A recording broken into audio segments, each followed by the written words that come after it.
জাতিসংঘের নিরাপত্তা পরিষদের ১৩২৫ রেজলিউশন এর ভিত্তিতে নারী শান্তি ও নিরাপত্তা বিষয়ক জাতীয় কর্মপরিকল্পনা বাস্তবায়নের উদ্দেশ্যে গঠিত পটিয়া উপজেলা স্টিয়ারিং কমিটির দ্বিতীয় সভা ১৭ ডিসেম্বর ২০২৪ তারিখ ধলঘাট বীরকন্যা প্রীতিলতা ট্রাস্ট হলে অনুষ্ঠিত হয়েছে।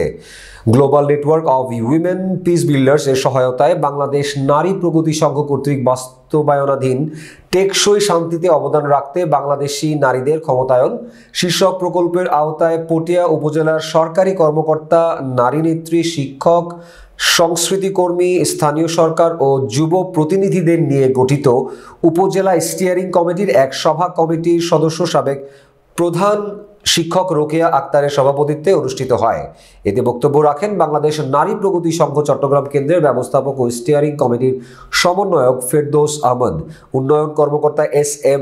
এরশাদুল করিম, উপজেলা প্রকল্প বাস্তবায়ন কর্মকর্তা রবিউল হোসেন, কেলিশহর ইউনিয়ন পরিষদের সাবেক চেয়ারম্যান ও রতনপুর উচ্চ বিদ্যালয়ের প্রধান শিক্ষক মোহাম্মদ জসিমউদ্দিন, তথ্য আপা মর্জিনা বেগম, দৈনিক প্রথম আলো প্রতিনিধি আব্দুর রাজ্জাক, সনাক টিআইবির সহসভাপতি শিলা দাস, বাংলাদেশ মহিলা পরিষদ পটিয়া উপজেলার সম্পাদক মদিনা বেগম, তারনা ট্রাস্টের নির্বাহী পরিচালক মোহাম্মদ সোলাইমান এবং চট্টগ্রাম বিশ্ববিদ্যালয় ব্যাংকিং ও ইন্স্যুরেন্সের শিক্ষার্থী তৈয়বা জান্নাত সহ অনেকে। এতে বলা হয়, নারী শান্তি ও নিরাপত্তা বিষয়ক জাতীয় পরিকল্পনা বাস্তবায়নে বিএনপিএস মুখ্য ভূমিকা পালন করছে।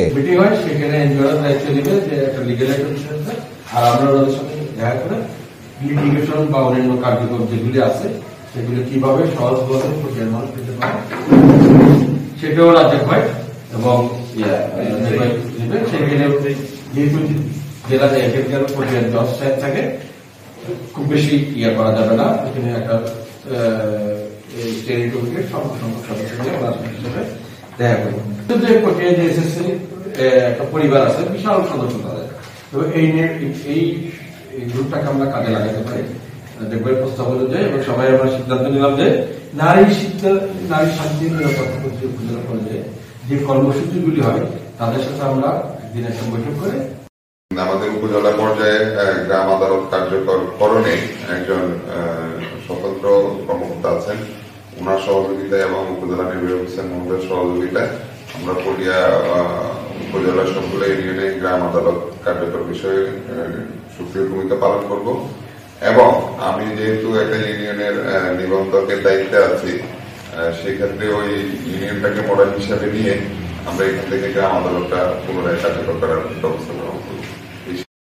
যে সমস্ত নারী প্রগতির ব্যাপারে, নারী শান্তির ব্যাপারে বা বাল্য বিবাহ, যৌতুকের ব্যাপারে যে সমস্ত কমিটিগুলো রয়েছে সেই কমিটিগুলোকে সক্রিয় করার জন্য আমরা ওনার সাথে আবারও দেখা করব।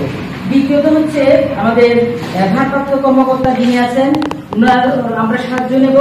যেহেতু একটা হেল্প ডেস্ক আছে পটিয়া থানাতে নারী বিষয়, সেইগুলো যাতে সক্রিয়ভাবে আমরা নারীরা যাতে সক্রিয়ভাবে কাজ করতে পারে বা সহজেই যাতে করতে পারে, সেবা করতে পারে, সেই বিষয়ে আমরা ভারপ্রাপ্ত কর্মকর্তার সাথে আমরা দেখা করবো। তৃতীয়, জজ সাহেবের সাথে লিগেল এইডস বিষয়ে আমরা যাতে লিগেল এইডস এর ব্যাংকটা কিভাবে আমরা সক্রিয় করতে পারি সেই বিষয়ে আমরা আরেকটা পটিয়া নিয়োগ করতে হবে আমাদেরকে, যাতে এবং নারীকে আরো কিভাবে সক্রিয় করা যায় সমাজের বিভিন্ন স্তরে, সেই বিষয়ে আমরা ওনাদের সহায়তা নেব।